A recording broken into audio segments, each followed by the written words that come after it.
உங்களுடைய தங்கம், வெள்ளி, வைர நகைகளை உடனே செல் பண்ணுமா? நம்பிக்கையான நிறுவனம் Max Gold. Call 04445454545. Max Gold, cash for gold.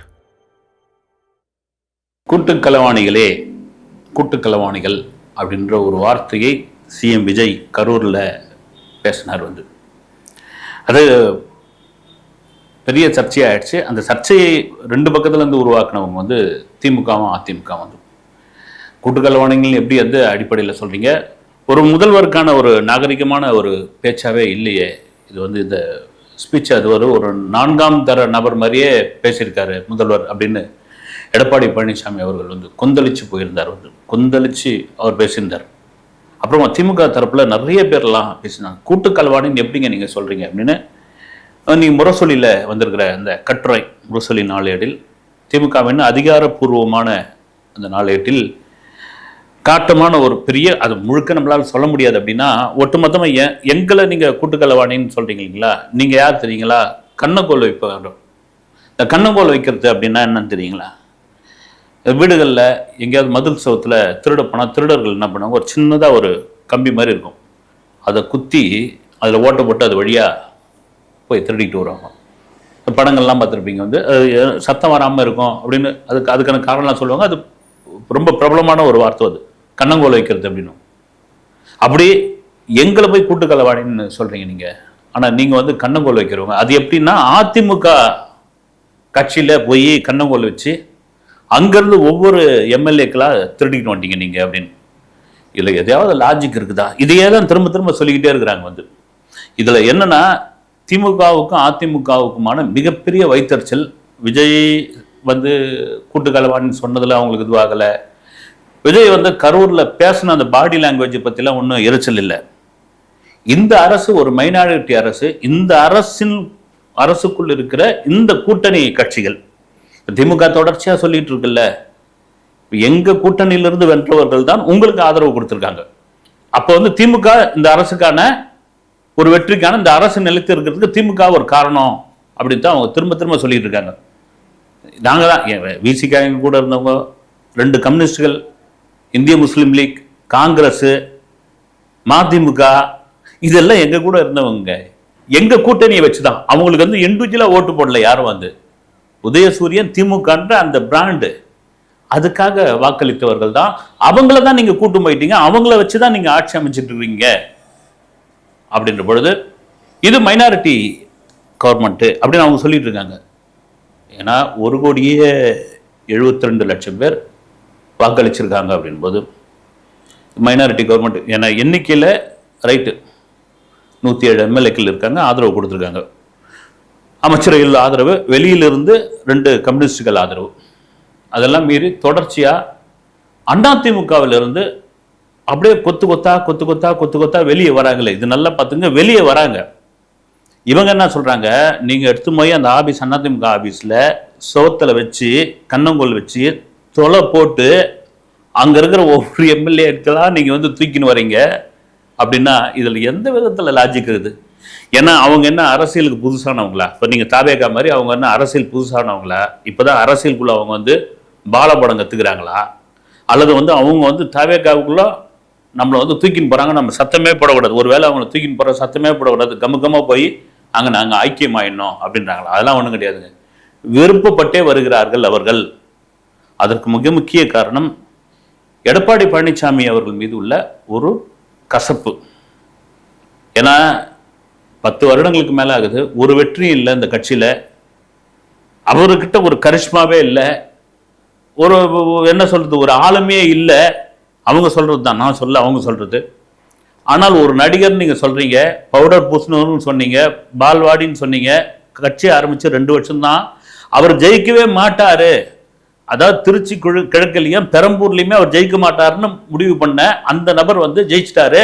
அதை தாண்டி அவங்க ஆட்சி அமைச்சிட்டாங்க அப்படின்னு பொழுது இங்க தான்ப்பா பவர் அதிகம், இங்க இருந்தா வேலைக்கு ஆகாதுன்னு அப்படியே வந்துகிட்டே இருக்கிறாங்க. அவங்க வரத்து நல்லதா கெட்டதா தவறானதை தாண்டி நீங்க தொலை போட்டு அந்த கட்சி அலுவலகத்திலேருந்து தூக்குறீங்க அப்படின்றது எந்த மாதிரினா ஒரு கடுப்போட வெளிப்பாடு தான், ஒரு காண்டோட வெளிப்பாடு தான். சரி, இவங்க அதிமுக கூப்பிடுறாங்க அப்படின்னா கட்சியை வளர்க்கறதுக்காக, இல்லது வரபவர்கள் வந்திருக்கிறவங்க 2 விஜயபாஸ்கர் ஆகட்டும், மற்றவர்கள் ஆகட்டும், கடம்பூர் ராஜு ஆகட்டும், அது யாராக இருந்தாலும் வந்து தாவேக்காவை இனி வளர்த்து தாவேக்காவில் வந்து அடுத்த ஒரு 35 வருடங்களுக்கு அசைக்க முடியாத சக்தியாக அதை மாற்றினோம், விஜயை வந்து நிரந்தர சிஎம்மாக ஆக்கிடணும் அப்படின்ற எண்ணம் எல்லாம் ஒன்றும் கிடையாதுங்க. அது எல்லாருக்குமே அவங்க கட்சிக்கும் தெரியும், இவங்களுக்கு தெரியும், பொதுமக்களுக்கும் தெரியும். கண்டிப்பா ஒரு பதவிக்காக தான் வந்திருப்பாங்க, பதவிக்காக தான் வராங்க. அதுதான் எடப்பாடி பழனிசாமி சொல்றாரு வந்து, நீங்க இவங்க வந்து போனவங்கலாம் உடனே அமைச்சர் பதவி கொடுத்துருவாங்கன்னு எல்லாரும் நினைச்சு போயிருக்காங்க. போனாங்க, ஆனா பெரிய அல்வாவை கிண்டி விஜய் கொடுத்துட்டாரு அப்படின்னு. அல்வா கொடுக்குறாரோ, கடலை முட்டை கொடுக்குறாரோ, இல்லை பப்பர மிட்டாய் கொடுக்குறாரோ, வந்துட்டாங்கல்ல, அவங்களுக்கு என்ன தெரியாதானே, சின்ன குழந்தையான்னு அவங்க வந்து ஒரு பேச்சுவார்த்தை நடந்திருக்குல்ல. இப்போ நீங்கள் அல்வா கொடுத்துட்டாங்கன்னு நினைக்கும் போது, இப்போ சாதாரண மக்களுக்கு தெரியும் போது, வந்த அமைச்சர்களுக்கு, வந்த எம்எல்ஏக்கள், முன்னாள் அமைச்சர்களுக்கு, எம்எல்ஏக்களுக்கு, அதிமுக சேர்ந்தவங்களுக்கு தெரியாதா? அவங்களாம் கரை கண்டவங்களாச்சு அரசியல்ல, சும்மாவா? இவர் வந்து அல்வா கொடுத்துட்டாங்க அப்படின்ட்டு தொடர்ச்சியாக விமர்சனம் பண்றாரு. அதே வேளையில் தேவைக்கா ஒரு சேஃப்டியான, மிக சேஃப்டியான ஒரு கேமை விளையாடிக்கிட்டு இருக்காங்கன்னா அது தப்பே கிடையாது. மிகச்சிறந்த அரசியல்வாதியாக விஜய் களத்தில் இறங்கிட்டார். அது இறங்கிதான் ஆகணும், இறங்கிதான் ஆகணும். அது மற்றவங்கெல்லாம் கவனிச்சுக்கிட்டு இருக்காங்க. அது ரொம்ப முக்கியமான ஒரு விஷயம். அது காரணம் என்னன்னா, இப்போ கூட்டணியில் இருக்கிறவங்க, அமைச்சரவையில் இருக்காங்க, விசிக அமைச்சரவையில், காங்கிரஸ், இந்திய முஸ்லீம் லீக், இவங்கெல்லாம் அமைச்சரவையில் இருக்காங்க. ஆனால் 2 கம்யூனிஸ்டுகள் எப்போ வேணாலும் வந்து தன்னுடைய ஆதரவை வாபஸ் பெறலாம், நமக்கு பலவீனமாகலாம், ஆட்சியில் கவிழறதுக்கான வாய்ப்பு கூட இருக்குது அப்படின் பொழுது அதிமுக அப்படின்ற அங்கிருந்து வருபவர்களை சப்போர்ட்டுக்கு வச்சுக்கிட்டா ஒரு பெரிய உறுதுணையாக இருக்கும். தேர்தல் வரும், இடைத்தேர்தல் வரும்போது வெற்றி பெறுவார்கள். இப்போ கூட பாருங்க, இந்திய கம்யூனிஸ்ட்லேருந்து ஒரு விமர்சனம் வந்திருக்குது. குதிரை பேரம் அப்படின்ற ஒரு விஷயம் தாவேக்காவில் நடக்குது. இப்படி அதிமுகவை சேர்ந்த எம்எல்ஏக்கள் கொத்தா வராங்க அப்படின்னா அது குதிரை பேரம் தானே அப்படின்னு சிபிஐல இருந்து ஒரு குரல் வருது. இன்னைக்கு பார்த்தீங்கன்னா சிபிஎம்ல இருந்து மாநில செயலாளர் சண்முகம் அவர்களும், அப்புறமா அந்த பழங்குடியின தலைவர் டில்லி பாபு அவர்களும் முதல்வரை வந்து தலைமைச் செயலகத்தில் சந்திச்சிருக்காங்க. என்னடா இது, ஒரு பக்கம் சிபிஐ விமர்சனம் பண்றாங்க, இன்னொரு பக்கம் சிபிஎம் போய் முதல்வரை வந்து தலைமைச் செயலகத்தில் பார்க்குறாங்க. என்ன நடக்குது அப்படின்போது நல்ல விஷயத்துக்கு தாங்க போயிருந்தோம். ஏன்னா மேகமலை பக்கத்தில், மேகமலை சுற்றி உள்ள பகுதியில் இருக்கிற இந்த பழங்குடியின மக்கள் அவங்கள வந்து வெளியேற்றணும் அப்படின்னு வந்து உயர்நீதிமன்றம் ஒரு ஆணையை பிறப்பிச்சிருக்கிறார்கள். காரணம் என்னன்னா, சுற்றுச்சூழல் பாதிப்பு அப்படின்னு. இப்போ இவங்க சிபிஎம் சண்முகம் அவர்கள் என்ன சொல்றாருன்னா, அவங்க காலகாலமாக இருக்கவங்க, அவங்க வந்து பூர்வ குடிகள், அவங்க அந்த பகுதியினுடைய மைந்தர்கள், மண்ணின் மைந்தர்கள். அவங்கள திடுதிப்புன்னு நீங்க வெளியே அனுப்பிச்சா எப்படிங்க வந்து அவங்க எங்க போய் படைப்பாங்க? அவங்களுக்கான மாற்று ஏற்பாடு பண்ணுங்க, இல்ல அதே இடத்துல வேற ஒரு பகுதி ஒதுக்கி கொடுங்க. ஏன்னா நீங்க கேரளாவெல்லாம் அந்த பிரச்சனை இப்போவும் நடந்துகிட்டு இருக்குது.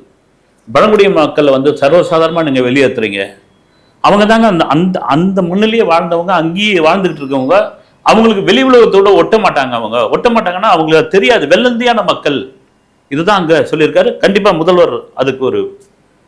முதல்வருக்கு ஏன்னா அவரே அது சார்ந்த திரைப்படங்களை பார்த்துருக்காரு, அது சார்ந்த திரைப்படங்களுடைய கதைகள்லாம் கேட்டிருக்காரு. இது ஒரு பக்கம் இருக்கும்போது, அரசு அலுவலகங்களில் லஞ்சம் வாங்குவது கூடவே கூடாது. நீங்க கட்டாயம் ஒரு போர்டு வைக்கணும், லஞ்சம் வாங்குவது, லஞ்சம் கொடுப்பது குற்றம் அப்படின்னு. இது ரொம்ப காலமா, இதுக்கு முன்னாடி கலைஞர் இருக்கும்போது, அதுக்கு முன்னாடி வந்து ஜெயலலிதா அவர்கள், எம்ஜிஆர் காலத்துல கூட அது இருந்ததுங்க. லஞ்சம் வாங்குவது, லஞ்சம் கொடுப்பது குற்றம். கொடுக்குறவங்க மேலேயும் வாங்குறவங்க மேலேயும் அந்த சட்டம் அவங்க மேலே வந்து அவங்களும் குற்றவாளிகள் தான் அப்படின் பொழுது, இந்த லஞ்சத்தை ஒழிக்க முடியாதப்பா, இல்லைங்க நான் ஒழிச்சிடுவோங்க. இந்த 60 நாளில் பெருமளவில் இந்த லஞ்ச ஒழிப்பு நடந்திருக்குது. தரமான ஒரு விஷயங்கள், தரமான பொருட்கள் ரேஷனில் கிடைச்சிருக்குது, எல்லாம் சரியாக நடந்துக்கிட்டு இருக்கு. இன்னும் பொது சுகாதாரம் ரொம்ப நல்லா இருக்குது. கொஞ்சம் கொஞ்சமாக தான் மாறும் வந்து. அதே வேளை இந்த பொதுப்பணி துறைகள் வந்து இந்த சாலை அமைக்கிறது, சாலை வசதிகள், இதெல்லாம் கொஞ்சம் கொஞ்சமாக தான். ஏன்னா சென்னையில் பல இடங்களில் குண்டு குழியுமாக தான் இருக்குது வந்து. இன்னும் மின்சார தட்டுப்பாடுன்ற ஒரு விஷயம் இருந்துகிட்டே இருக்குது. அதற்கு கூட நிர்மல்குமார் அமைச்சர் வந்து பதில் சொல்லியிருக்காரு. அதே வேளையில் இந்த லஞ்சம்ன்ற ஒரு இடத்தில் அதை தான் கரூரில் சிஎம் விஜய் பேசினார். லஞ்சம் அப்படின்னா என் பேரை சொல்லுங்க அப்படின்னு. அது கூட நிறைய பேர் விமர்சனம்லாம் பண்ணாங்க வந்து, இவர் என்னங்க வந்து சினிமாவில் பேசுகிற மாதிரி டைலாக் பேசுகிறாரு. சரி, லஞ்சம் கேட்குறாரு ஒரு அதிகாரி, எங்கள் அண்ணன் சிஎம் விஜய் இருக்காரு, நீ எப்படி லஞ்சம் கேட்கலாம் அப்படின்னு ஒருத்தர் கேட்டாங்கன்னா அவர் என்ன கேட்காமலா விட்டுருவார். அவர் வேற வழியில் லஞ்சம் வாங்க மாட்டார். அப்படின்னா என் பேரை சொல்லுங்க அப்படின்னு சொல்றதுக்கான காரணம் என்ன? அது மட்டும் கிடையாது, நீங்க ஆதாரபூர்வமாக ஏதாவது ஒன்று கொடுங்க, ஆக்ஷன் எடுப்போம் அப்படின்னு. இப்போ அரசு அலுவலகங்களில் அது அந்த பெரும் பெயர் பலகை மட்டும் இல்லாமல் ஒரு வாட்ஸ்அப் நம்பர் கொடுக்கணும், நீங்கள் வச்சிருக்கணும். அந்த வாட்ஸ்அப் நம்பரை வெளியிட்டிருக்காங்க. சரி, எனக்கு வாட்ஸ்அப் பண்ண தெரியல அப்படின்னா ஒரு ஃபோன் டயல் பண்ணுறவர் இது, நீங்கள் லேண்ட்லைன்லேருந்து ஃபோன் பண்ணி கூட சொல்லலாம், நீங்கள் ஃபோன்லேருந்து செல்ஃபோன்லேருந்து கூட சொல்லலாம், இமீடியட்டாக ஆக்ஷன் எடுக்கப்படும். எங்களுடைய தலையாய கடமை, தாவேக்காவுடைய தலையாய கடமை என்னன்னா லஞ்சம்ன்ற ஒரு விஷயத்தை ஒழிச்சிட்டோம்னா அரசு சிறப்பாக நடக்கும் அப்படின்னு. இப்போ ஒரு நடிகர் தான் அவர், நடிகர் வைபவ் இருக்கா இல்லைங்களா, அவருடைய அண்ணன், அவரோட 2-3 படங்கள்லாம் நடிச்சு மாஸ்டர் படத்தில் கூட நடிச்சிருக்காரு. அவர் ஒரு டேரிங்காக ஒரு பேட்டியை ஒன்று கொடுத்துருக்காரு. சுனில் ரெட்டி அவர் பேர், சுனில் ரெட்டி. ஆமாம், 23 வருஷமாக நான் வந்து கட்டுமானத்துறையில் இருக்கிறேன், ரியல் எஸ்டேட் இதில் இருக்கிறேன். ஆனால் இந்த 60 நாளில் இப்படியாப்பட்ட ஒரு ஆட்சியை நான் பார்த்ததே இல்லை அப்படின்றார். அதுக்கு என்ன காரணம்னா பல ரியல் எஸ்டேட் அதிபர்கள் பொதுவாக சொல்கிறதுன்னா இந்த பார்ட்டி ஃபண்டு வந்து அங்கங்கே சதுரடிக்கு 2 ரூபா, சதுரடிக்கு 3 ரூபா, நீங்கள் 2 ரூபா தானே 3 ரூபா தானே, இதோட பார்ட்டி ஃபண்ட் இல்லாமல் டாஸ்மார்க்கில் ஒரு கடைக்கு இவ்வளோ, ஒரு 500 அட்டைப்பட்டி இறக்குனீங்கன்னா அதுக்கு இவ்வளோ காசை கொடுக்கணும், இதெல்லாம் பார்ட்டி ஃபண்டுக்கு போகுங்க. அந்த பார்ட்டி ஃபண்டுன்ற ஒரு அடிமடியில் கை வச்ச கதை தான். அதை அடிமடியில் கை வச்சு அந்த பார்ட்டி ஃபண்டை வெளி உலகத்துக்கு சொன்னது. இப்படி ஒரு ஊழல் நடந்துக்கிட்டே இருந்திருக்கா அப்படின்னு. அதை கட் பண்ணுங்க. அதை தான் இந்த இவர் வைபவோடைய அண்ணன் சுனில் ரெட்டி சொல்லியிருக்காரு. சிறப்பான ஒரு விஷயங்க. 23 வருடத்தில் கட்டுமான தொழிலில் இருக்கிறேன், இப்படி ஒரு 60 நாட்களில் இப்படியாப்பட்ட ஒரு மாற்றத்தை நான் எதிர்பார்க்கவே இல்லை, வரவேற்கிறேன் அப்படின்னு. அதே வேளையில் இன்னொரு பக்கம் இன்னைக்கு பார்த்தீங்கன்னா நேற்று செங்கல்பட்டு பகுதியில் சூர்யா ரசிகர்கள் ஒரு பெரிய நலத்திட்ட விழா நடத்திருக்காங்க. எங்க ரசிகர் மன்ற விழா இருந்தால் நலத்திட்ட விழாக்கள் நடத்த தானே செய்வாங்க. அப்படின்னா இவங்களே ரசிகர்களே சேர்ந்து, இந்த ரசிகர் மன்றத்தில் இருக்கிறவங்களே சேர்ந்து கிட்டத்தட்ட ஒரு 10 லட்சம் ரூபாய்க்கு மாற்றுத்திறனாளிகளுக்கான இந்த வண்டிகள் கொடுப்பது, அப்புறமா வந்து தையல் மிஷின், ஏழை எளியவர்களுக்கான உதவிகள் அப்படின்னு அதை பண்ணியிருக்காங்க. அதில் ஒரு பேனரில் ஒரு விஷயத்தை வச்சுருக்காங்க, இது அரசியலுக்காக அல்ல, சூர்யா அண்ணனுக்காக அப்படின்ற ஒரு வார்த்தையை போட்டிருக்காங்க. ஏன்னா இன்னைக்கு நலத்திட்ட உதவிகள் ஏதாவது குறிப்பாக நடிகர்கள் யாராவது பண்ணிட்டா ஏம்பா கட்சி ஆரம்பிக்க போகிறாரு, அதுக்கான ஒரு முன்னெடுப்பு தான் இவங்க பண்ணுறாங்க. அதில் மிக முக்கியமான ஒரு விஷயம்னா விஜய் சிஎம் ஆன பிறகு எல்லாருக்கும் நடிகர்களுக்கெல்லாம் பார்த்தீங்கன்னா சாதாரண சொல்லக்கூடாது, சொல்கிற ஒரு உதாரணத்துக்கு குள்ளமணி கூட ஒரு ஆசை வந்துடும், நாம ஏன் ஆகக்கூடாது அப்படின்னு. இருக்கட்டும், யார் வேணாலும் ஜனநாயக நாட்டில் யார் வேணாலும் கட்சி ஆரம்பிக்கலாம், யார் வேணாலும் சிஎம் ஆகலாம், பிஎம் ஆகலாம் அப்படின்ற ஒரு எண்ணம் வரலாம், ஆகலாம். நீங்கள் அதில் யாரும் ஒன்றும் தடுக்கவே முடியாது. அதே வேளையில் உங்களுக்கான செல்வாக்கு என்னன்னு ஒரு விஷயம் இருக்கு இல்லைங்களா, அது ரொம்ப ரொம்ப முக்கியமான விஷயம். அதை தான் அவங்க வச்சிருக்காங்க. இது அரசியலுக்காக அல்ல, அண்ணன் சூர்யாவுக்காக அப்படின்னு. ஏன்னா சூர்யா ரசிகர் மன்றத்தை சார்ந்த ஒரு கூட்டத்தில் ஒரு நபர் பேசிட்டார், அது மாதிரி தான் அண்ணா அரசியலுக்குள்ளே வருவார், அடுத்த சிஎம் அவர் தான் அப்படின்போது அவசரமாக அந்த நற்பணி மன்றத்தில் இருந்து ஒரு அறிக்கை ஒன்று வருது. இதை அவர் சொன்னதெல்லாம் வாபஸ் வாங்கிக்கிறோம், நாங்கள் சொன்னது தான் அது, அதில் யார் வேணாலும் பேசிட்டு போயிடுவாங்க அப்படின்னு. அதே வேளையில் எல்லாருக்கும் இருக்குதுங்க ஒரு ஆசை அப்படின்னு. ஏன்னா தனுஷ் கூட சமீபத்தில் ஒரு கொடி ஒன்று வெளியிட்டிருந்தார். அது ஏற்கனவே இருக்கிற பழைய கொடி தாங்க. அவருடைய அந்த ரசிகர் மன்ற பொறுப்பாளர் இயக்குனர் சுப்பிரமணிய சிவா, ஏன்னா அவரை வச்சு திருடி அப்புறம் வந்து சீடன் இந்த மாதிரியான படங்கள்லாம் இயக்குவார். அவர் தான் இப்போ ரசிகர் மன்றத்தையும் பார்த்துக்கிறார். அவர் இல்லைங்க, அது பழைய கொடி தாங்க, அது அதை கொஞ்சம் மாற்றம்லாம் பண்ணி அதை அந்த ஃபேன்ஸ் காரில் கட்டும்பொழுது யாரோ வீடியோ எடுத்து போட்டாங்க, மற்றபடிலாம் கிடையாது அப்படின்னு அவர் சொன்னாலும், கஸ்தூர் ராஜா அவர்கள், யார் தனுஷோடைய தந்தை, ஏன் என் மகன்கள் வரக்கூடாதா, வருவாங்க, ஏன் என் பேரர்கள் வரக்கூடாதா, வருவாங்க, கண்டிப்பாக வருவாங்க அரசியலுக்குள்ள அப்படின்போது வருவாங்க அப்படின்னு, யார் வேணாலும் வரட்டும். அதே வேளையில் இந்த செல்வாக்குன்ற ஒரு விஷயம் இருக்குல்ல, அதில் மிக சமீபமாக இந்திய அளவில் நிரூபித்து காட்டியவர் விஜய் தான். ஏன்னா 2 வருஷத்துல எக்ஸ் வலைதளத்தில் ஒரு கட்சி, அந்த கட்சிக்கு கொள்கை என்ன, கோட்பாடு என்ன, அந்த கட்சியெல்லாம் தேருமா, இந்த கட்சியெல்லாம் டெபாசிட் வாங்குமா, இது தேர்தல் ஆணையம் அங்கீகரிக்குமா, இப்படியெல்லாம் விமர்சனம் வந்துகிட்டு இருந்த பொழுது கட்சியோட தலைவருக்கு பேச தெரியுமா, இன்னும் கூட சொல்லிட்டு இருக்காங்க. எடப்பாடி பழனிசாமியே சொல்றாரு, ஒரு 4ஆம் தர நபர் மாதிரியே அவர் பேசுறாரு, ஒரு முதல்வருக்கான பேச்சு இருக்குதா அப்படின்னு கேட்குறாரு. எப்படி முதல்வருக்கான பேச்சுன்னு எப்படி இருக்குது, டைகெல்லாம் கட்டிட்டு அப்படியே வரப்பா நின்று கோட் சூட்லாம் போட்டுட்டு இதுவாக பேசுகிறோமா என்னன்னு தெரியல. அதே வேளையில் விமர்சனங்கள் ஒரு பக்கம் இருந்தாலும் நாங்கள் சரியான ஒரு ஆட்சியை நடத்தி கொண்டிருக்கிறோம். லஞ்சம் லாவண்யம் இல்லாத ஆட்சியாக இது தொடர்ந்து கொண்டு இருக்கும். அதே சமயத்தில் விமர்சனங்களையும் நாங்கள் பார்த்துக்கிட்டு இருக்கோம். அதுக்கு நாங்கள் ஒரு தீர்வு காண்போம் அப்படின்ற ஒரு தெளிவான முடிவோடு தவேக அரசாங்கம் இருக்கிறது. 2 மாதம் தானே ஆச்சு, இன்னும் ஆட்சி செய்ய வாய்ப்பளிக்கும்பா. ஏன்பா அதுக்குள்ள போட்டு அடிக்கிறீங்க, ஏன்பா அதுக்குள்ள காண்டாவறீங்க, ஏன்பா அதுக்குள்ள கத்துறீங்க அப்படின்ற ஒரு கேள்வி இருக்கிறது. தொடர்ச்சியாக இவர்களுடைய ஆட்சி எப்படி இருக்க போகிறது என்ன என்பதை அடுத்த வீடியோவில் சந்திக்கிறேன். நன்றி.